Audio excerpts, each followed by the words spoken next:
Saludos a todos. Bueno, verdaderamente es agradable saludarlos y despedir a pienso que podría llamarlo mi ayudante ejecutivo, quien dio el sermoncillo, y a mis jóvenes embajadores cantar justo antes de que yo hablase. Son mis niños y los amo. Aunque tengo nietos más grandes que cualquiera de ellos, aún son mis hijos y estoy contento de que todos podamos disfrutar lo que nos han dado en los festivales de otoño cada año. Antes de comenzar a hablar, quiero agradecerles a todos ustedes por la generosidad de la agradable ofrenda que tuvimos esta mañana, rompiendo récord una vez más. Solo tomamos ofrendas 7 veces al año, mientras las iglesias, que a sí mismas se llaman cristianas, tantas de ellas toman ofrendas cada domingo en cada reunión. Nosotros tomamos ofrendas tal como Dios lo manda y solo cuando Dios lo manda. El dinero es solo un medio de cambio, pero toma trabajo hacer la obra de Dios. Y la obra no es solo algo de nosotros que trabaja predicando, escribiendo o editando, en enseñar a otros en el colegio para convertirse en ministros y muchas de estas cosas. Pero otros tienen que trabajar para proveer, así que serán proveedores para que puedan trabajar. Y lo que proveen meramente es transferido en dinero como un medio de cambio y así tomar el dinero. Pero esto solo significa que estamos trabajando juntos. Actualmente todos estamos en un gran y vasto equipo y tenemos una obra mundial y estoy contento de poder decirles que el trabajo que se está haciendo gloriosamente. Hace 2 noches tuvimos una ceremonia solemne. Tuvimos que ser recordados una vez más de cómo Jesús fue apaleado, azotado, golpeado, como ningún hombre jamás lo había sido. Y en Isaías 53 leerán que fue golpeado como ningún hombre lo haya sido. Oh, ¿está en la última parte de Isaías 52? Correcto, está en este pasaje. Y cuando fue clavado a la cruz y murió en la muerte más vergonzosa y agonizante posible, porque ustedes y yo hemos pecado. Ahora hoy, este fue un tiempo de solemnidad, muy solemne, muy serio. Hoy es un tiempo más jubiloso, porque hoy marca el tiempo de nuestra salida del pecado. Y en un sentido, solo estamos comenzando a salir del pecado como lo hacemos cada año. Yo me pregunto si realmente nos damos cuenta por completo y comprendemos el verdadero significado de este festival. Por primera vez aprendí de este festival muy temprano en el año de 1927, que debíamos guardar la Pascua y que debíamos guardar 7 días especiales de sábado, sábados anuales o días santos. En aquel tiempo no sabía por qué. Ustedes saben, tuve que pensar en Abraham cuando Dios lo llamó a salir de Babilonia, y ustedes saben que Dios estaba llamándome a salir de este mundo, y Él los llamó a salir de este mundo. Cuando Dios lo llamó, su nombre original era... Creo que se pronuncia Abraham. Creo que muchos lo han llamado Abraham, hasta que Dios cambió su nombre a Abraham. Y Dios lo llamó a salir y a dejar el regocijo y las luces brillantes de la civilización donde estaba. Y no titubeó, no dijo, bueno, ¿por qué tengo que ir? O, bueno, ¿no puedo ir después?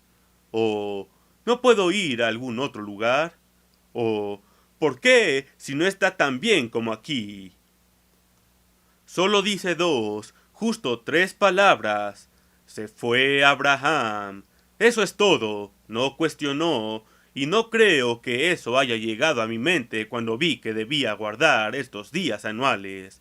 Creo que la mayoría de ustedes jamás han oído la historia de cómo llegué a guardar el sábado, cómo encontré esos días, y, en un sentido, esto es cómo ustedes llegaron a estar hoy aquí, cómo llegaron a guardar estos días, porque Dios los trajo a mí, y yo no sé de alguna iglesia que haya guardado estos días por cientos y cientos de años.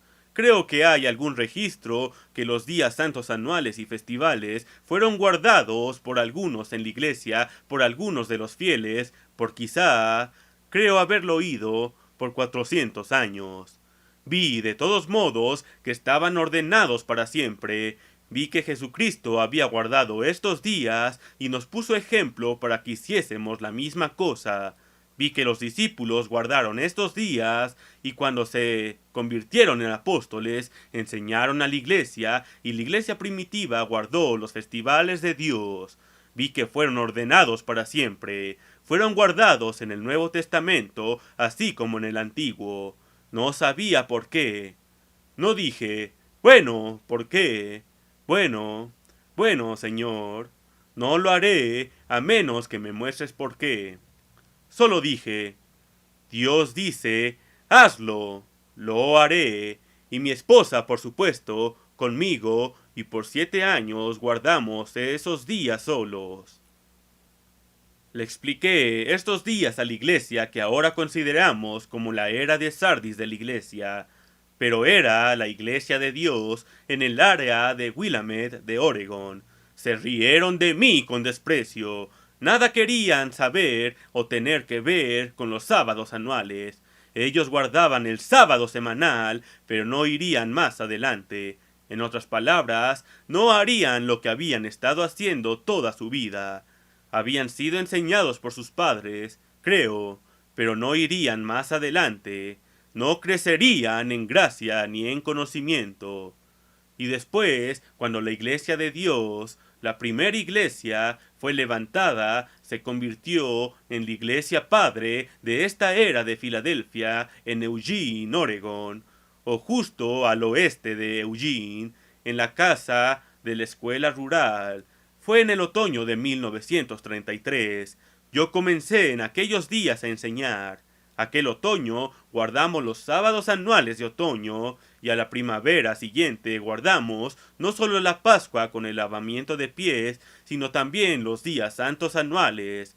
Pero no supimos por qué, y esto fue en 1933. Después, a través de los años, hasta 1945, como la iglesia estaba creciendo, la era de Filadelfia de la iglesia comenzó a guardar todos estos días. La era de Sardis jamás los guardó. Tuvimos compañerismo con ellos.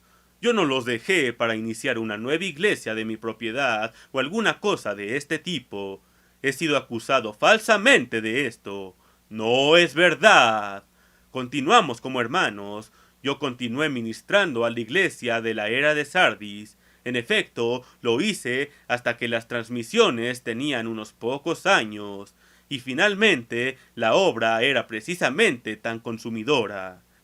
Esta iglesia estaba creciendo tan rápido, la era de Filadelfia, y ellos fueron cayendo cada vez más lejos. Al principio continué pastoreando una iglesia en el valle de Willamette, y cuando no pude pasar todo el tiempo para estar cada sábado, dividí cada sábado con uno de los ministros, llamados ministros de Sardis. Este es nuestro apodo. Encontramos que ellos se identificaban con la era de Sardis en el capítulo 2, o tercero, más bien, del libro de Apocalipsis, en los 7 primeros versículos, y después de un rato no pude estar allí los sábados porque la obra estaba creciendo tan rápido y ellos se fueron a la deriva en su camino y finalmente se separaron. Pero por varios años fue una transición gradual de la era de Sardis a la era de Filadelfia en la iglesia. Y después, en 1945, creo que jamás oyeron la historia de por qué guardamos la fiesta de tabernáculos y por qué guardamos todos estos días y qué significan. En la biblioteca pública de Eugene, Oregon, y creo que fue uno de los comentarios, vi algo. Alguien podía ver que de alguna manera estos festivales anuales de Dios representaban la creación espiritual del hombre. Ahora Dios había iniciado una creación en la familia humana. Lo primero fue la creación física. Esta se inició con el primer hombre. Adán. La creación espiritual fue iniciada con el segundo Adán, Jesucristo. Es llamado el segundo Adán. Él llamó a la gente a salir del mundo que había sido construido por el primer Adán, influenciado enteramente por Satanás, y quiero oír a un poco de esto en unos pocos momentos. Pero quiero continuar con esta historia solo un momento. Este artículo, como recuerdo, no dio la cosa completa. Solo mencioné que la creación espiritual comenzó con Cristo y que la Pascua era el primer evento que sucede en la creación espiritual, y después pude ver que los días de panes sin levadura representaban poner fuera el pecado de nuestras vidas, y esto, naturalmente, se abrió para mí. Dios me abrió el significado, pero el siguiente festival sucediendo unos 50 días después, que llamamos el día de Pentecostés actualmente, en la Biblia originalmente fue llamado la fiesta de las primicias, y nosotros somos las primicias. Y no entendí esto en aquel tiempo, pero vi que significaba la venida del Espíritu Santo después que Cristo fue crucificado. Fue crucificado por nuestros pecados. Y, naturalmente, la siguiente cosa que debemos hacer en la creación espiritual del hombre es poner fuera el pecado de nuestras vidas. ¿Qué estaba mal con la humanidad? El pecado había venido a la vida de Adán. El pecado había venido a la vida de sus hijos, Caín y Abel, y aún Set, y después a los otros como vinieron. Y todos han pecado, aún Abel el justo. Y Jesús llamó a Abel, el hijo de Adán, el justo Abel. Pero él pecó, porque la Biblia también dice: todos pecaron y han quedado destituidos de la gloria de Dios. Leemos cómo Enoc caminó con Dios. No obstante, Enoc pecó. Noé era perfecto en sus generaciones, significando su nacimiento físico, pero también caminó con Dios, y él solo fue encontrado justo, pero solo en sentido carnal, porque no tenía el Espíritu Santo de Dios. Así, Dios lo salvó y a su familia, su esposa, sus 3 hijos y las esposas de sus hijos, y el mundo entero ha venido de ellos. Y todos han pecado, todos han pecado. Bueno, entonces empecé a ver en el mes séptimo la fiesta de trompetas. Vi en la Biblia cómo a la final trompeta Jesucristo vendrá otra vez, y se volvió muy claro que la fiesta de trompetas significaba la segunda venida de Jesucristo. Después estudié el día de expiación que viene a continuación, el día de ayuno, y pude ver cómo mostraba quitar a Satanás, como el macho cabrío Azazel, que era llevado al desierto. Y después viene la fiesta de tabernáculos, representando por 7 días el año 7000, el reino de Cristo en la tierra, y esta es sólo terminando los primeros 7000 años. Ahora el Espíritu Santo fue cerrado. Vendré a esto un poco más tarde, pero fue cerrado hasta que Satanás es quitado, hasta el cumplimiento del día de expiación, hasta la segunda venida de Cristo, y por supuesto, Satanás será quitado después de la segunda venida de Cristo a gobernar y se sentará en el trono en que ahora está sentado Satanás, pero gradualmente. Después llegué a ver el significado de estos días. ¡Cuán maravilloso es lo que representan! Ninguna iglesia en la tierra, solo esta, guarda estos días. El Dr. Howe nos mostró esta mañana en una de las parábolas cómo algunos se han separado. Solo perseveraron un poco de tiempo, por varias razones. Hay 4 clasificaciones mostradas y solo una clasificación persevera. Algunas veces piensan que muchos se han separado de la iglesia. Bueno, si miran la parábola, pensarían que al menos 3/4 partes se han separado y solo 1/4 parte permaneció, pero actualmente no. No creo que más del 10% fuese predicho. Jesús lo predijo y esta es la cosa a la que llegamos ahora. Hoy, este primer día de panes sin levadura, ¿qué significa? Significa la salida del pecado. Y tenemos que renovarlo cada año, porque hermanos, no han salido completamente del pecado. Ninguno de ustedes, ni yo. Ustedes leen en Primera de Juan, en el capítulo 1, no en el Evangelio de Juan, sino Primera de Juan, cerca del fin del Nuevo Testamento. Si en la iglesia decimos que no tenemos pecado, nos engañamos a nosotros mismos. Pecamos, aún después de haber sido convertidos, aún después de habernos arrepentido, de haber recibido a Jesucristo como nuestro Salvador personal. Hemos recibido el Espíritu Santo de Dios que nos guía, pero ninguno de nosotros ha estado lleno completamente del Espíritu Santo. Para estar llenos completamente con el Espíritu Santo, cada otro espíritu contendiente erróneo habría tenido que irse completamente de ustedes, y no creo que esto haya sucedido aún en alguno de ustedes. Esto es de lo que el mundo no se da cuenta. Es un proceso gradual.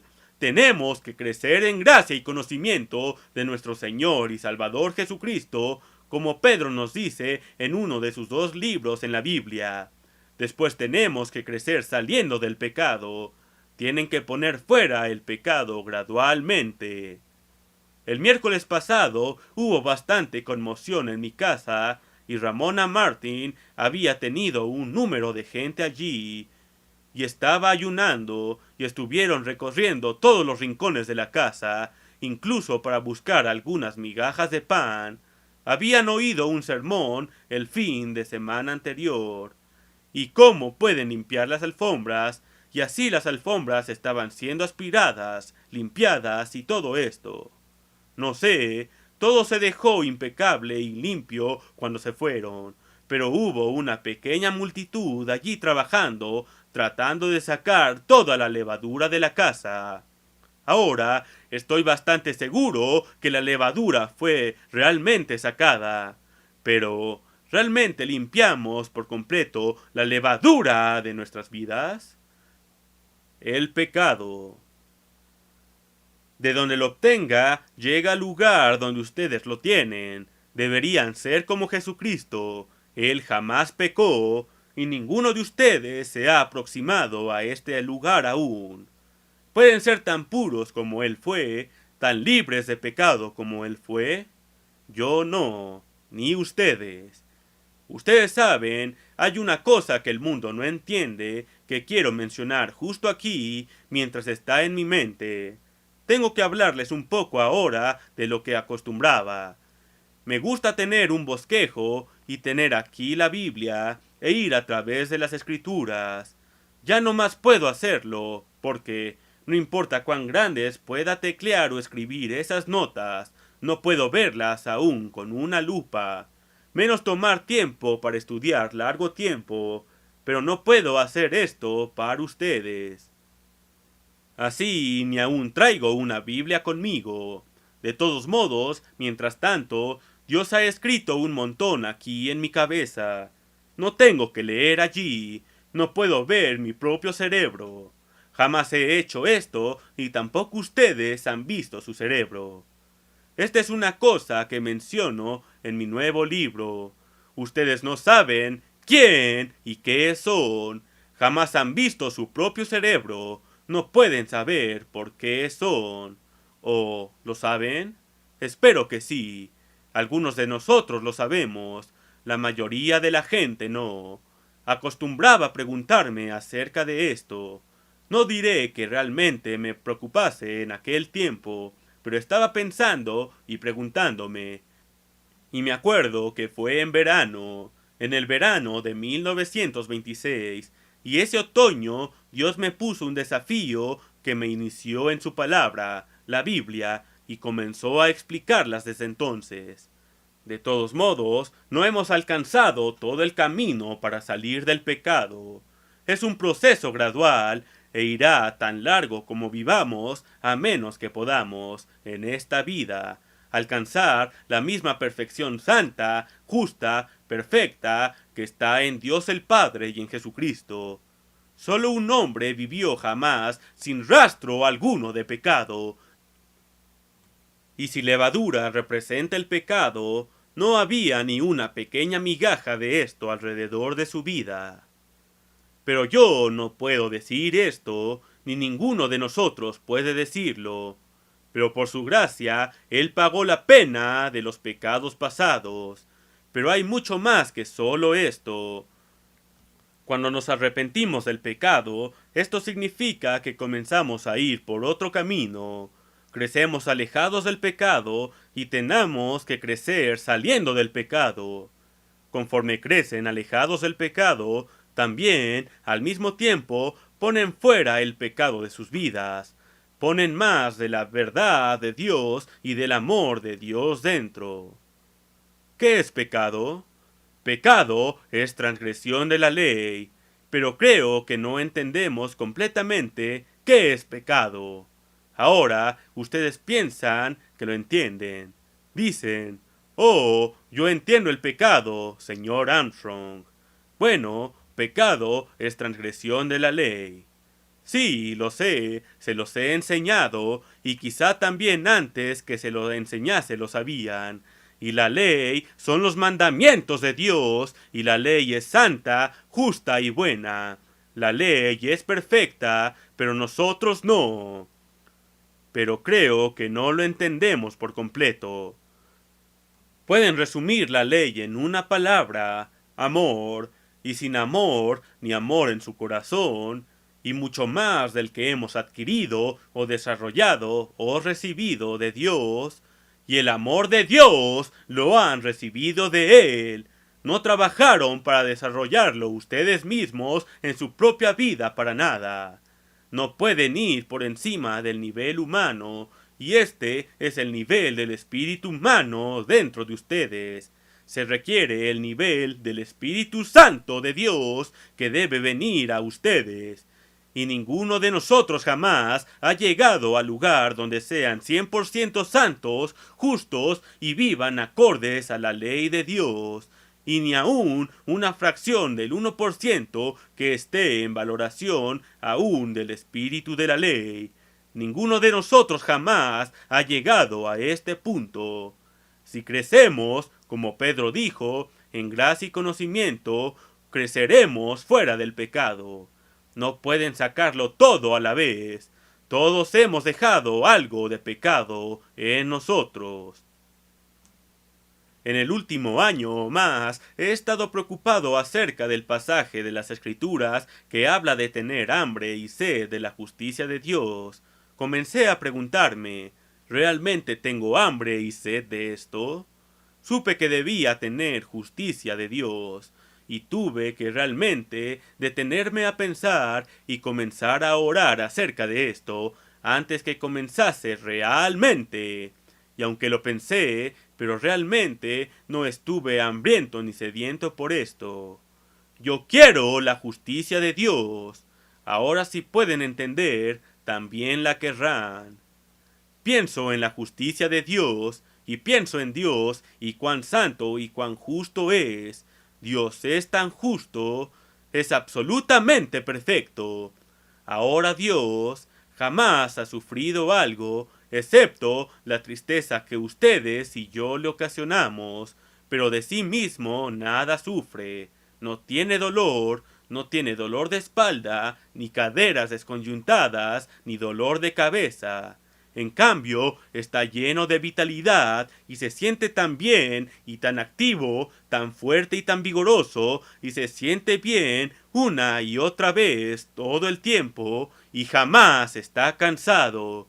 Es perfecto, y todo en su vida es perfecto. No tiene temores ni preocupaciones de género alguno, porque es perfectamente justo. Perfectamente. Ahora, esto es algo por lo que debemos estar hambrientos. Ahora, tengo algunos achaques y dolores. Algunas veces vienen, algunas veces se van, y después vienen otros, así ustedes, así todos. Pero si tenemos hambre y sed de la justicia de Dios, si la alcanzamos, tendremos contento perfecto, felicidad perfecta, alegría perfecta, rebosando y corriendo, llenos entusiastamente con amor y con felicidad, más allá de cualquier descripción. Es mejor que tengamos hambre y sed de esto. Bueno, ahora, ¿qué es esto? Es la ausencia de pecado. ¿Y qué es pecado? De otro modo, pueden decir que pecado es la ausencia de justicia. Esto es lo que es ausencia de justicia. Pecamos de muchas maneras que no nos damos cuenta. Estaba pensando, uno de los pecados más grandes es nuestra lengua. ¿Alguno de ustedes está libre de pecar con la lengua? Cosas que usted dice. Siempre es cortés, siempre es placentero, siempre tendiendo a hacer a otras personas cómodas y felices, reflejando siempre amor, alegría y paz. Aún no hemos llegado a esto, hermanos. Es algo por lo que tenemos que trabajar y luchar día tras día tras día. ¿Y cómo lo alcanzan? ¿Por su propia fuerza y poder? No son tan fuertes. No tienen ni el poder ni la fortaleza. Así hemos regresado al principio. Siempre estoy regresando al principio, al primer hombre, Adán, y nosotros somos hijos suyos. Ahora, una vez más, voy allí donde he ido docenas y docenas de veces en los últimos pocos años. Adán tuvo delante de sí dos árboles simbólicos entre quizá cientos de otros árboles en aquel hermoso jardín de Edén, pero dos eran árboles especiales simbólicos, el árbol de la vida y también el árbol del conocimiento del bien y del mal. Ahora acostumbramos a decir muy poco acerca de ellos. Oiríamos acerca de la manzana de Adán de vez en cuando, y esto significa el árbol del conocimiento del bien y del mal, pero esta era sólo una manera de expresarse. No significa algo para la gente, y comenzamos a ver que significa un poco más, que Adán pecó, que se rebeló contra Dios, desobedeció a Dios, y allí es donde el pecado se inició en el mundo, pero jamás vemos mucho acerca del otro árbol, el árbol de la vida. No había pensado tanto como debiese en esto, y no me di cuenta, no pensé acerca de esto, hasta que estuve en Sudáfrica. Estaba en casa del doctor McCarthy en Johannesburgo, y era después de la reunión del sábado, y estábamos todos allí para una cena buffet aquella tarde, y yo estaba sentado en la mesa. Algunos comían bocadillos sobre sus piernas, y una cena buffet. Ustedes saben, pero yo era un poco más viejo que la mayoría de ellos, así que me dejaron sentarme en la mesa. Y los otros comenzaron a rodearme. Entonces alguien vino. Yo estaba hablando acerca de los dos árboles, y dijeron, bueno, señor Armstrong, ¿qué habría pasado si Adán hubiese tomado del árbol de la vida?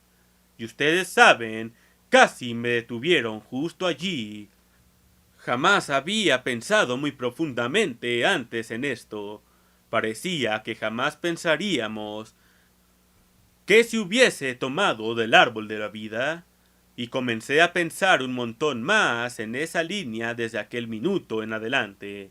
Si Adán hubiese tomado del árbol de la vida, esto es lo que él debería haber hecho, porque Jesucristo, el segundo Adán, vino a hacer lo que el primer Adán debió haber hecho y no lo hizo. Jesús tomó del árbol de la vida. Si Adán hubiese tomado del árbol de la vida de Dios habría entrado en él. Ahora, ¿cómo hace Dios que la vida entre en ustedes? A través del Espíritu de Dios. Muy bien, este es el comienzo, pero esto solo es una parte. Esto tiene gran significado. Si el Espíritu de Dios hubiese entrado en él, hubiese tenido un espíritu en él. Dios creó mortal al hombre, pero con un espíritu humano. Esto es lo que el mundo no ha entendido. Aprendemos gradualmente. Yo no había aprendido todo a la vez, sino gradualmente. Hace unos 4 o 5 años comencé a hablarles acerca de los dos árboles y comencé viendo. Y había visto antes de este tiempo por unos 5 o 10 años. Había estado viendo acerca del espíritu en el hombre. Bueno, pensé que el espíritu en el hombre es algo en el hombre, y dije entonces que me parecía, en aquel tiempo, que el espíritu no es parte de un hombre, es algo diferente. Solo es algo en... El hombre es completamente carne y sangre, enteramente físico. Dije en aquel tiempo, un hombre puede tragarse un mármol y el mármol está en él, pero realmente no es parte de él. Bueno, no sé. En tanto que esté en él, creo que es parte de él. Finalmente, tuve que llegar a ver que Dios creó primero al hombre con un espíritu en él, y el hombre no es enteramente físico. Su cuerpo entero, su cerebro, todo es físico, pero hay un espíritu en el hombre que no existe en los otros vertebrados. No existe en una vaca, ni en un caballo, ni en un perro, ni en un elefante, ni en una ballena, ni en un chimpancé. Ellos tienen cerebro, y su cerebro es tan bueno como el nuestro, y no pueden encontrar mucha diferencia en la constitución del cerebro, el cerebro humano de un cerebro animal. Pero el cerebro humano es miles de veces más grande. Ahora, el cerebro humano tiene con él un espíritu. Este es el espíritu del hombre. Primera de Corintios 2:11. Porque ¿quién de los hombres sabe las cosas del hombre, sino el espíritu del hombre que está en él? El espíritu del hombre que está en él. Bueno, es parte de él. Pienso, bueno, es algo que Dios añadió con el primer aliento. Ahora, la palabra para espíritu, tanto en idioma griego como hebreo, el hebreo en que está escrito el Antiguo Testamento y el Nuevo Testamento está escrito en griego, es la misma como la palabra para aire. Déjenme ver. Es pneuma en griego y es rauk en hebreo. Ahora es espíritu, pero significa espíritu, o significa también aliento, y significa también aire, y Jesús lo explicó a Nicodemo acerca de ser nacido de nuevo. Dijo, es como el viento, no pueden verlo, pero pueden decir que va. Nicodemo no podía entender acerca de ser nacido de nuevo y nacido del Espíritu. Lo que es nacido del Espíritu, Espíritu es, se convierte en. No somos espíritu, somos carne, pero con un espíritu humano dentro de nosotros. Ahora, el único valor de la vida humana es espíritu, porque cada pedacito del resto de ustedes va a morir, y todos los que hayan jamás vivido ya han muerto, excepto aquellos que hoy están vivos. Nadie es tan viejo como 150 años. No hay alguien vivo de 150 años sobre la faz de la tierra. Nadie. Creo que he oído de alguien de unos 135, en algún lugar de Europa, de algún lugar al sur de Rusia, si pueden contar. Pero no vivimos 930 años como Adán vivió. Pero este espíritu es de cada posible importancia porque hace posible una conexión con Dios. El espíritu de Dios viene a nosotros y se une con nuestro espíritu humano. Los dos se unen. Dios formó a Adán del polvo de la tierra, pero no estaba físicamente completo. Dios quiso que se reprodujese, pero el tiempo no podía hacerlo, ni ningún hombre puede. No podía hacerlo hasta que Dios lo operó e hizo a una mujer sacándola de él, y le presentó a la mujer, y se unieron, y se convirtieron en una carne. se unieron y podían reproducirse conforme a su género y tuvieron hijos. Si Adán hubiese tomado del espíritu del árbol de la vida, habría recibido el Espíritu Santo de Dios, y el Espíritu Santo de Dios podría unirse con su espíritu. No podía unirse con el cerebro físico, no podía unirse con su dedo pulgar o con su dedo chiquito, pero podía unirse con su espíritu. Dios nos dio un espíritu humano, así podemos estar unidos con Dios. Y cuando ustedes mueren, pero el espíritu retorna a Dios quien lo dio, y el cuerpo retorna al polvo de donde vino. Ahora, el espíritu en ustedes no puede pensar, no puede razonar, no puede conocer. El cerebro ve a través del ojo y oye a través de los oídos. El cerebro es el que ve y oye a través del ojo o a través del oído. El cerebro es el que piensa y razona, pero el cerebro solo no puede pensar ni razonar, ni puede conocer sin el espíritu. El espíritu da poder al cerebro para hacerlo. Los psicólogos no saben esto. No enseñan esto en la universidad ni en algún colegio porque no lo saben. No saben lo que es el hombre. Quiero mencionar solo un momento de pasada acerca del nuevo libro que estoy escribiendo. Explicará completamente estas cosas, el misterio del hombre. ¿Qué es el hombre? Por supuesto, antes de todo, fuimos creados por un Dios maravilloso, y nadie sabe quién y qué es Dios. Parece, a menos que puedan entender cómo se revela Dios a sí mismo en su palabra, y muy pocos lo entienden. Así que el primer gran misterio de todos es el misterio de Dios. ¿Quién y qué es Dios y cómo luce? Porque Dios no es real para la gente. Una mujer joven viene y me dice, bueno, Dios no es real para mí. Bueno, no es real para la mayoría de gente. ¿Por qué? El nuevo libro, El misterio de los siglos, el capítulo primero, es acerca del misterio de Dios, y espero que pueda comenzar a hacer a Dios un poquito más real a la gente con este capítulo, y de paso será publicado serialmente en La Pura Verdad. Ahora, la mayoría de ustedes tendrá una copia del libro más pronto que tengan mucho de este en La Pura Verdad, porque solo saldrá un capítulo o una parte del capítulo a la vez en La Pura Verdad, y será un año o más para que termine de salir. Esperamos tener el libro totalmente listo antes de la fiesta de tabernáculos, y espero que haya una copia para cada miembro de la iglesia. Y quiero pedirles ahora que lean el comienzo y lean cada palabra y llegarán a la comprensión y entendimiento mejor que nunca antes. No hay mucho que sea nuevo en este libro.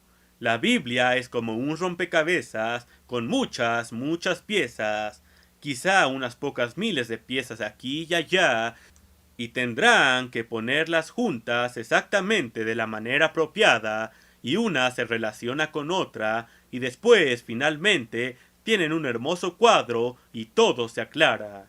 Y este libro es meramente una sinopsis de la Biblia, poniéndola junta para que así pueda ser entendida.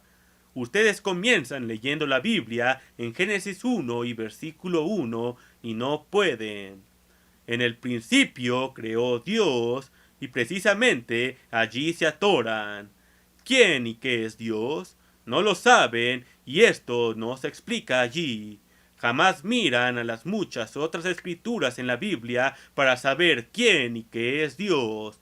Encontrarán un montón en Isaías, encontrarán un montón acerca de él en los Salmos, encontrarán un montón acerca de él en los Proverbios, encontrarán un montón acerca de Dios en Mateo, Marcos, Lucas y Juan, encontrarán un montón acerca de Dios en Efesios. Tienen que ir a muchas otras escrituras para encontrar acerca de Dios. Este libro está tratando de tomar el tronco y las ramas del árbol del conocimiento entero que es la Biblia y juntarlo, pero solo es una sinopsis, no va a gran detalle, no cubre el más pequeño limbo del árbol, o las ramitas, o las ramas pequeñas. Es una especie de resumen de la historia completa de la Biblia, haciéndola clara. Cuando leen la Biblia, la entenderán realmente. Y deben leer la Biblia junto con este libro y verán cómo las varias partes de la Biblia llegan claramente a su mente como jamás lo hicieron antes. El segundo gran misterio que será manejado en este libro es el misterio del mundo espiritual. La primera cosa que Dios creó no fueron seres humanos. La primera cosa que Él creó no fue el universo. Él aún no había creado la tierra, no había creado el sol ni la luna, no había creado las estrellas o algo que veamos en el universo. La primera cosa que Él creó fueron ángeles. Ahora, alrededor de 1/3 de los ángeles pecaron. Pero, ¿qué acerca de los 2/3 de los ángeles? ¿Y qué acerca de los ángeles que pecaron? ¿Y por qué? ¿Y cómo? ¿Y qué tiene que ver esto con nosotros? Recuerdo cuando era un muchacho de 11 años de edad, algún muchacho tuvo una expresión favorita y todos la tomábamos. Alguien podía preguntar una pregunta tonta y él diría, bueno, ¿qué tiene eso que ver con el precio de la masilla de todos modos? ¿Y a quién le importa el precio de la masilla? Así, este capítulo explica acerca de los ángeles y su función, acerca de quiénes y qué son, y por qué Dios los creó, y cómo 1/3 de ellos se equivocaron, y ¿creó Dios un diablo? ¿Y cómo llegó un diablo? El tercer misterio es el hombre. El capítulo tercero es el misterio del hombre. El hombre es un misterio, no se entiende a sí mismo, va al espíritu del hombre, va a los 2 árboles, va al pecado de Adán y cómo el mundo entero fue secuestrado y está siendo mantenido cautivo. Después, el capítulo siguiente es el desarrollo del mundo de Satanás, el misterio del mundo. ¿Qué acerca de este mundo? ¿Por qué es que este mundo está produciendo asombrosos progresos, precisamente progresos fantásticos, las cosas que hoy hacemos? Las cosas que hacemos al minuto en pequeños instrumentos y máquinas y las grandes, vastas cosas, enviar hombres a la luna y regresarlos, trasplantar corazones y otros órganos humanos, toda la maquinaria, y al mismo tiempo los hombres con cerebros que pueden hacer este tipo de cosas no tienen cerebros suficientes para solventar sus propios problemas, llevarse bien con sus esposas e hijos, llevarse bien con sus vecinos, u hombres que emplean a otros quienes hacen esas cosas no pueden llevarse bien con sus empleados o con sus competidores o con alguien más. Los hombres que encabezan naciones son hombres de mentes grandes, pero no pueden llevarse bien con otras naciones. Siempre están teniendo guerras. ¿Por qué? Este es un misterio. ¿Y cómo se desarrolló este mundo? ¿Y cómo el mundo se desarrolló? Dios intervino en el mundo y trajo una nación. ¿Fueron su nación favorita? Israel. ¿Por qué la nación de Israel? ¿Qué tiene que ver con el precio de la masilla? Dios escoge a la nación. ¿Discriminó Dios a las otras naciones? ¿Por qué la nación de Israel? ¿Y qué tienen que ver con la cosa entera? Después, el siguiente es, en este mundo vino Cristo y constituyó la iglesia, el misterio de la iglesia, y este es el capítulo más grande de todos. ¿Por qué debería haber una iglesia? La mayoría de la gente toma iglesia por sentado. No saben por qué hay iglesias. Dicen, bueno, hay una iglesia aquí en la esquina. Bueno, hay todo tipo de iglesias alrededor. ¿Por qué? ¿Hay una razón para estas? ¿Hay algún propósito? Este es un misterio y la gente jamás ha entendido. Necesitamos saber por qué y cómo, quién y qué, y por qué y cómo. Cuando Cristo vino como mensajero de Dios, y su mensaje fue el reino de Dios. Y la iglesia es meramente el reino de Dios en embrión. En otras palabras, la iglesia crecerá para ser el reino de Dios, y esto viene finalmente. Este será el 7º capítulo, el misterio del reino de Dios. Y nadie parece conocer qué es el reino de Dios. Muchos de los predicadores dicen, el reino de Dios está dentro de ustedes. La Iglesia Católica Romana dice que ellos son el reino de Dios. La Iglesia Católica Romana.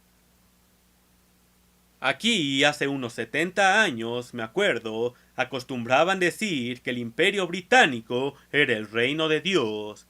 Ya no más lo dicen. Allí ya no está más el Imperio Británico. Y entonces, ¿qué sucede después del milenio y después del reino de Dios? Todo esto está en el capítulo final. Así comienza con Dios, quien comenzó antes que el tiempo fuese, y termina en la eternidad por delante, la cual nunca, nunca se acaba. Esta es la obra más exhaustiva que creo se haya producido desde la Biblia, y es la Biblia puesta en un lenguaje entendible. No la Biblia entera, como dije, sino una sinopsis suficiente para darles entendimiento, y va a estar bien arriba de 400 páginas. Creo que con mucho será un libro muy extenso.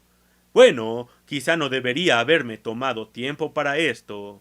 Mejor veo qué tiempo es, porque no tengo ahora un bosquejo y necesito mirar mi reloj, o no sé. Puedo hablar aquí como Pablo lo hizo una vez, hasta la medianoche. Ahora que no estoy usando un bosquejo de escrituras, puedo hacerlo. Pero, ¿cómo llegué a estas cosas? Bueno, déjenme regresar y terminar lo que estaba diciendo. Si Adán hubiese tomado del árbol de la vida, habría recibido el Espíritu de Dios. Este le habría dado el conocimiento de cómo vivir la ley de Dios. Ahora decimos que pecado es la transgresión de la ley. Adán habría recibido conocimiento acerca del pecado. Esta es la cosa en que estamos interesados hoy, salir del pecado. Bueno, pecado es la transgresión de la ley. Entonces, ¿qué es la ley? Dije en la Escuela de Leyes de la Universidad del Sur de California que el libro más grande sobre leyes en el mundo es uno que probablemente ni aún tienen en su biblioteca, pero es el libro más grande sobre leyes y habla desde el principio al fin acerca de la ley, y es el libro más vendido del mundo y está en más lugares que cualquier otro libro, pero probablemente puede no tener uno en su biblioteca. Ustedes saben, miraron y descubrieron que lo tenían. Este era el libro, es la Biblia, por supuesto, y encontraron que tenían una Biblia en la biblioteca. Esto es todo, y este es el libro más grande sobre leyes, y aún así jamás miran en ese libro para estudiar leyes. Ahora, ¿qué es la ley? Ley es meramente las reglas de conducta humana o la ley de conducta. No necesariamente necesita ser humana. Nuestras leyes son reglas que regulan el desempeño. Ahora, una transgresión o violación de la ley trae siempre un castigo. Las reglas de un juego de básquetbol pueden ser llamadas la ley del juego. Ahora, hay todo tipo de castigos. Hay faltas que tienen que ser hechas varias veces durante el juego y hay varios castigos. La ley de Dios es el camino que debemos vivir. Es la manera en que Dios vive. Es el camino a la felicidad. Es el camino para alejar el dolor, la tristeza, el sufrimiento. Es la manera de alejar temores y preocupaciones. Es el camino para tener paz perfecta y felicidad y alegría. Es el camino que produce esto y ustedes lo violan y esto produce algo más. Si Adán hubiese tomado del árbol de la vida, Dios le habría revelado su ley de una manera más completa. Creo que Dios le reveló su ley en un cierto grado, pero no creo que fuese en sus detalles enteros. Sí, él pudo hacerlo si Adán hubiese tomado del árbol de la vida, y después habría tenido un contacto directo con Dios, habría estado conectado con Dios, él y Dios se habrían unido en un sentido, y Dios y la mente de Dios habrían estado en él, y Dios habría podido comenzar a poner algo de la justicia de Dios en él. Esto no sólo le habría dado la ley de Dios, el conocimiento de qué hacer y cómo vivir y qué no hacer, sino, en orden para hacerlo, tienen que tener algo más. No pueden cumplir la ley excepto con algo, y este algo es el amor. El amor es el cumplimiento de la ley, pero el hombre no fue creado con el amor que cumpliría la ley de Dios, porque la ley de Dios requiere el Espíritu Santo de Dios para cumplir la ley. Es el amor de Dios derramado en nuestros corazones por el Espíritu Santo, y este es el único amor que puede cumplir la ley de Dios. Ahora Adán habría recibido el conocimiento en su mente de qué hacer, habría recibido poder de hacerlo. Si sólo hubiese tomado del árbol de la vida, habría tenido contacto directo con Dios y habría sido hecho uno con Dios y engendrado como hijo de Dios. Ahora, tal como un hijo es engendrado de sus padres, hay, en la vida humana, un niño engendrado de padres humanos pasa a través de un periodo de gestación, como lo llamamos. Y en la familia humana es un periodo de 9 meses. En algunos animales no toma tanto largo tiempo antes que su joven nazca. Es un periodo de crecimiento y desarrollo. Y si Adán hubiese tomado del árbol de la vida, habría recibido todo esto. Habría sido engendrado como hijo de Dios y habría tenido un desarrollo tal como nosotros. Pero hay una diferencia. Adán jamás habría cometido pecado. Dios le dijo esto antes que Adán hubiese sido tentado por Satanás, antes que Satanás pudiese ir a él. Satanás no fue a Adán hasta después que Dios hubo hablado con él. Ahora, Adán no tuvo una tendencia natural de odiar a Dios o ser hostil a Dios. La mente natural del hombre es hostil contra Dios. Romanos 8, versículo 7. La mente es hostil contra Dios y siempre lo es. No lo creen, pero lo son. Son hostiles contra Dios, lo crean o no. Dirán, oh, no soy hostil a Dios. Oh, sí, lo son, y Dios lo sabe. Un montón de gente son alcohólicos, pero lo niegan y dicen, no lo soy, pero lo son, y necesitan admitirlo antes de poder vencerlo. Y un montón de gente necesita admitir su hostilidad hacia Dios y sacarla de sus corazones y mentes. Pero Adán eventualmente se habría sentado en el trono que estaba ocupado por Satanás, y Satanás habría sido depuesto, pero no lo hizo así. Y así Cristo tuvo que venir como el segundo Adán y hacer lo que el primer Adán no hizo. Y Jesucristo tenía el Espíritu Santo, nació con éste y mantuvo el Espíritu Santo y obedeció a su Padre. Dijo, he guardado los mandamientos de mi Padre, y dijo, de mí mismo nada puedo hacer. Era enteramente dependiente de su Padre. Ahora, si Adán hubiera tomado del árbol de la vida, habría sido dependiente de Dios para todo. Se habría aliado a Dios. Si se hubiese metido en problemas, habría confiado en Dios para que le mostrase la manera de salir o que lo librase, ya sea que le mostrase qué hacer o, si no fuese algo que pudiese hacer, Dios lo habría hecho por él. Pero dijo, no, confiaré en mí mismo. Y la humanidad ha estado desde entonces confiando en la humanidad. No confían en Dios. Este es el problema. Si estamos enfermos, no confiamos en Dios. Jesús fue cortado en pedazos y golpeado, como vimos anteanoche, pero no confiamos en esto. Si estamos enfermos, confiamos en los doctores. Adán habría confiado en Dios. He llegado al lugar donde vi que, de mí mismo, soy absolutamente indefenso. No puedo hacer algo. Jesús dijo que es el Padre en él quien hacía la obra. Cualquier cosa que hagamos, si es algo bueno, hermanos, no la estoy haciendo. Cristo en mí le está haciendo, y algunos de los enemigos que me odian y odian a la iglesia harían mejor en entenderlo, y no está en mí que odien. Está en Jesucristo, y es Dios el Padre. Este es el por qué oro por ellos, y espero que lleguen a sus sentidos y lo entiendan. Podrían dedicar sus talentos a algo mejor, y esto les traería más felicidad y alegría también.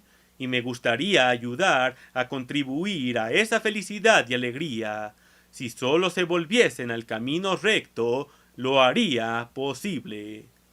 Bueno, Adán tomó del árbol erróneo, y todos hemos nacido de este modo, y así, al tiempo de la fundación de este mundo, en aquel tiempo fue decretado que Jesús, el segundo Adán, vendría. Vendría como el Cordero de Dios y sería muerto por nosotros. Pagaría el precio del rescate para rescatarnos de Satanás, que nos había secuestrado. Sería el segundo Adán, haría lo que el primer Adán falló en hacer, y a través de él Dios nos llamaría a salir del mundo que fue desarrollado desde el primer Adán y por Adán, actualmente por Satanás a través de los hijos de Adán. Y este mundo fue desarrollado y nosotros nacimos dentro de este mundo y Dios nos ha llamado a salir de este mundo.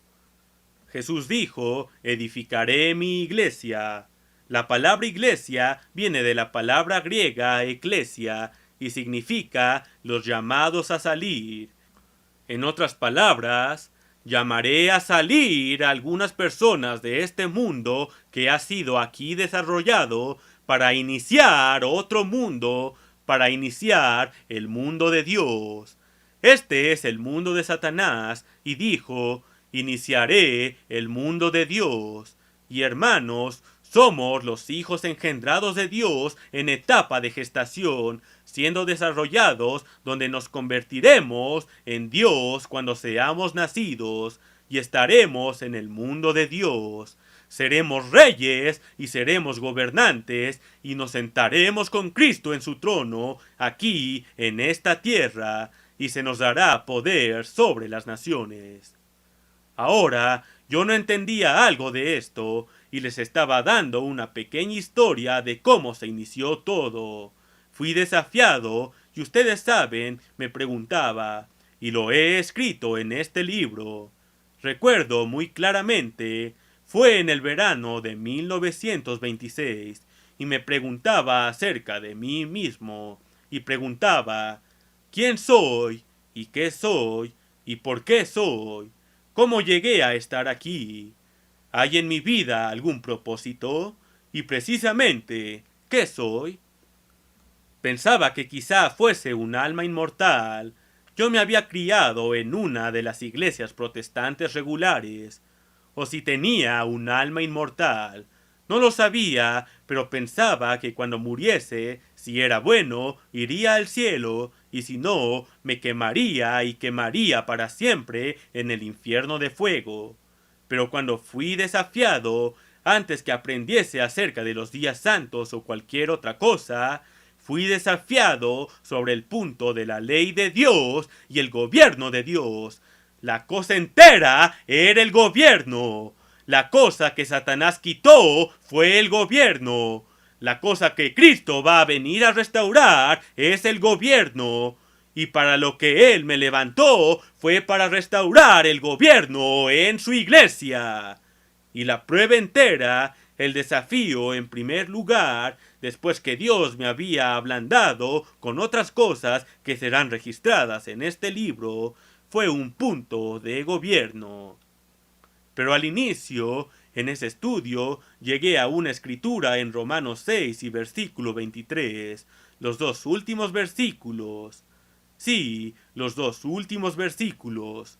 Bueno, el último versículo en dos partes.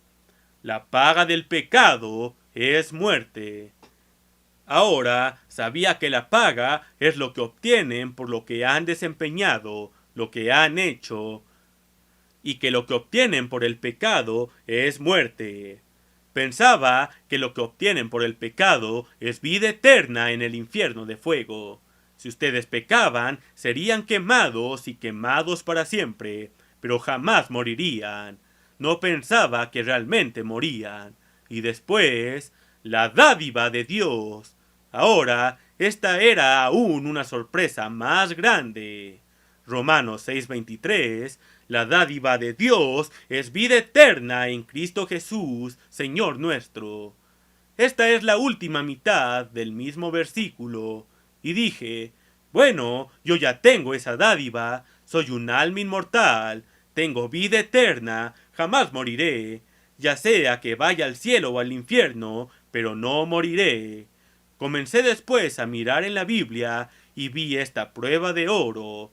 Juan 3:16 lo llaman el texto de oro de la Biblia. Porque de tal manera amó Dios al mundo que ha dado a su Hijo unigénito para que todo aquel que en él cree no se pierda, mas tenga vida eterna. Y comencé a ver que un alma puede morir. Vi 2 veces donde Dios lo dice, el alma que pecare, esa morirá. Vi en Génesis donde Adán era un alma. Dios sopló en su nariz aliento de vida, y el hombre se convirtió en un alma. Y a esta alma dijo Dios, mas del árbol de la ciencia del bien y del mal no comerás, porque el día en que de él comieseis, ciertamente morirás. Ciertamente morirás. Y murió. Bueno, ahora entonces, vi que decía que Dios nos amó lo suficiente para dar a Jesús para que no pereciésemos, y pensé entonces que morir significa perecer, y esto era terrible. Significa que sería como si no hubiésemos existido. Y después comencé a ver además en la Biblia, y estas cosas vinieron a mí gradualmente, antes que yo pudiese revelárselas. Primera de Corintios 15:22. Porque así como en Adán todos mueren, también en Cristo todos, los mismos, serán vivificados por una resurrección de los muertos. Comencé a ver que allí habría una resurrección de los muertos, y después comencé a ver que el castigo final es una muerte segunda y no la primera muerte. Para nada. Y comencé a ver la esperanza de la resurrección, y fue largo tiempo antes que amaneciese en mí que Dios había cerrado el árbol de la vida en los días de Adán, y aún está cerrado para el mundo, y está abierto solo para aquellos que Dios ha predestinado y Dios ha escogido y llamado y traído a Él. Si han llegado a Cristo en realidad, es porque Dios los seleccionó y predestinó y ha traído a Él. Ningún hombre puede venir a Cristo a menos que el Padre que envió a Jesús lo traiga. Todo comenzó a aclararse y comencé a ver un poco más acerca de lo que es el pecado.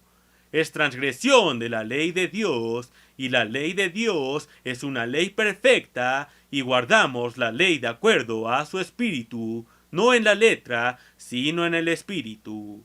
La ley es una palabra, amor. Ahora está subdividida en 2 divisiones. Una es amor hacia Dios y la otra es amor hacia el prójimo, los 2 grandes mandamientos. Entonces esto, a su vez, está subdividido en los 10 mandamientos. Los primeros 4 son amor hacia Dios, los últimos 6 son amor hacia el prójimo. pero entonces se expanden en principio para incluir cada pecado posible. La ley cubre todo, no tienen que encontrar. Lo he mencionado tantas veces. Cuando fui convertido, quería saber acerca de fumar. ¿Es pecado?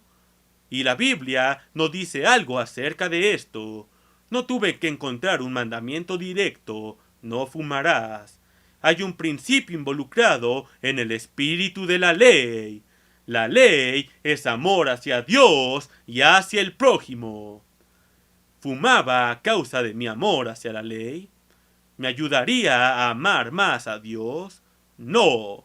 Leí en la Biblia donde Dios ama el dulce olor de nuestras oraciones, pero no creo que ame el humo de segunda mano de puros o cigarrillos.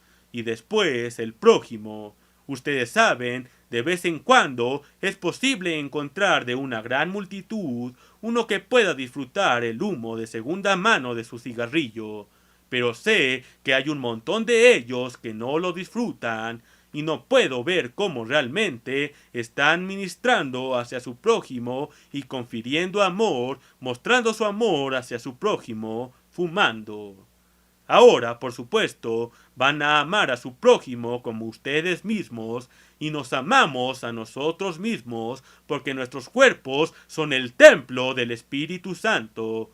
Parte de amarnos a nosotros mismos es tener cuidado de este cuerpo porque es el templo del Espíritu Santo y es una obligación. Conocía el propósito de los pulmones y sabía que el humo podría impedir ese propósito de eliminación de toxinas y venenos a través de la respiración conforme la sangre circula y pasa a través de los pulmones y es oxigenada por el aire. Pude ver que fumar viola el espíritu y el principio de la ley de Dios. Las mujeres no pueden ver que está mal con pintarse la cara. Las mujeres no lo admitirán. Es la vanidad la que los hace hacerlo. No admitirán que es porque quieren ser como el mundo. Quieren verse como otra gente y que las admitan. Oh, no, no quiero ser como el mundo. Oh, sí, lo hacen o les gustaría hacerlo. Si no, no lo harían. Creo que algunas mujeres no conocen sus propias mentes. No creo que alguna mujer vaya a venir a mí y solo me mire a los ojos y me diga que no lo están haciendo por alguna causa de vanidad o porque no quieren lucir como las otras mujeres del mundo. Se avergüenzan de no ser como las mujeres del mundo. Este es el por qué se pintan. Es exactamente el mismo principio del por qué es malo fumar. Viola el espíritu de la ley y no muchos lo pueden ver. No tienen que tener un así dice el Señor, no hagas esto. Pero hay abundancia de escrituras acerca de pintarse la cara. Además, cuando lo entienden correctamente, si no tratan de torcerlas y darles la vuelta como algunos lo han hecho. Hermanos, yo no comprometeré. Si alguno de ustedes quiere comprometer, vayan y únanse a alguna de esas facciones que se han apartado de nosotros y que son liberales. Serán verdaderos liberales. Los dejarán ir si ustedes quieren, ir por el camino de Satanás en vez del camino de Dios y fingir que están en el reino de Dios. Imaginan que están en la iglesia de Dios. Si quieren engañarse a sí mismos, vayan, háganlo hasta que mueran. Pero están siendo juzgados ahora. El juicio está ahora sobre la casa de Dios. El juicio está sobre nosotros. El juicio no está sobre la gente de China, ni la gente en la India, ni en la gente de Rusia. El juicio no está sobre los protestantes ni los católicos, sino que el juicio está sobre nosotros y estamos siendo juzgados, hermanos. Y sé que esta ha sido la cosa que ha venido aquí en los últimos 4 años en la iglesia. Esta cosa. No creo que hayamos tenido mucha contienda en el asunto de fumar, pero tenemos a las mujeres pintándose la cara. es una cosa pequeña, sí, pero es una gran cosa en principio, y hay muchas de ustedes, mujeres, sentándose allí, que se han quitado la pintura de sus caras solo porque dije que tenían que hacerlo, y su corazón no está en esto. Y será mejor que tengan sus corazones bien con Dios. Ustedes me llaman apóstol de Dios. Mejor deberían de escuchar lo que les digo, y sería mejor que dejen de engañarse a sí mismas, porque el tiempo es corto. Así comenzamos hoy los 7 días de panes sin levadura, saliendo del pecado. Aún tenemos que salir más del pecado. Hay muchas cosas pequeñas. Oh, hay tantas. No puedo ir a todas esas cosas. Las muchas cosas pueden decir solo por dañar los sentimientos de alguien con algo que digan. La lengua es algo que ningún hombre puede domar.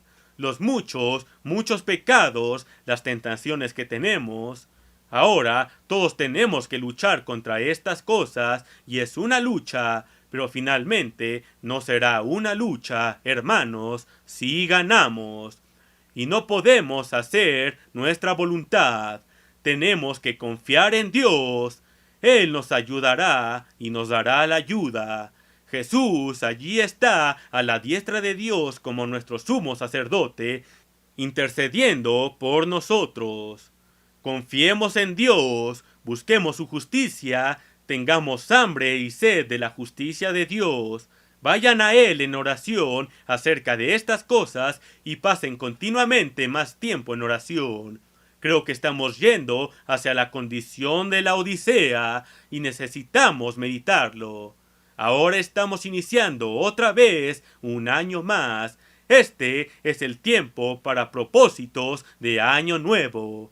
Aférrense a este momento.